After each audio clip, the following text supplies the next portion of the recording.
আচ্ছা কোনছে আল্লাহ বড় না মানুষ বড়? ধরো গাদা, তুই কার হাতে কার জোড়া দেশ? কোড়ায় আল্লাহ আর কোড়ায় মানুষ। যেটা কবার কইছে ওইটা কন। আল্লাহ বড় না মানুষ বড়? আল্লাহই তো বড়। আল্লাহ বড়, তাহলে আল্লাহর কথা না হইনা মানুষের কথা শুনেন কে? কি কইতাছস? কি আর আল্লাহর কথা মানে না মানুষের কথা মানে? হ্যাঁ, কি আর মানুষের কথা শুনেন তাই না?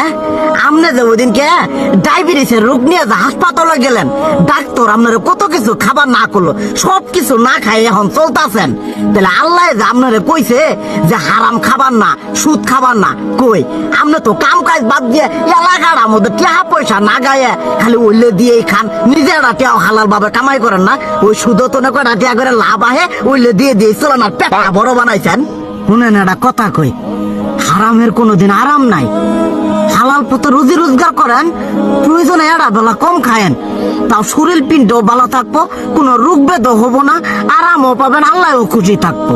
তুই আমার এইভাবে বুঝাবি আগে কইলি না কে? আসলে এই বিষয়টা তো আমি কখনো মাথায় এইভাবে নেই যে আমাদের কখনো ডাক্তার নিষেধ করলে ঠিকই আমরা নিষেধ মানি, কিন্তু উপর আল্লাহ যে কত কিছু নিষেধ করে দিয়ে সেটা মানি না। আর এই যে হারাম পথে টিয়া পয়সা কামাই করতেছেন, শরীরের মধ্যে দুনিয়া রোগ বেত হয়েছে, দেখা যাইতেছে যা টিয়া হারাম পথে কামাই করতেছেন তার তো বেশি টিয়া মনে করেন জ্বলে যাইতেছে গা বেশি। আজকের পর থেকে আমি আর এই হারাম সুদ খামো না, আমি হালাল পথে চলবো, হালাল টাকা পয়সা ইনকাম করবো। এতে করে যদি একবেলা কমও খাইতে হয় তবুও খামো, তবু আমি আর এই হারাম পথে চলবো না। আচ্ছা ঠিক আছে।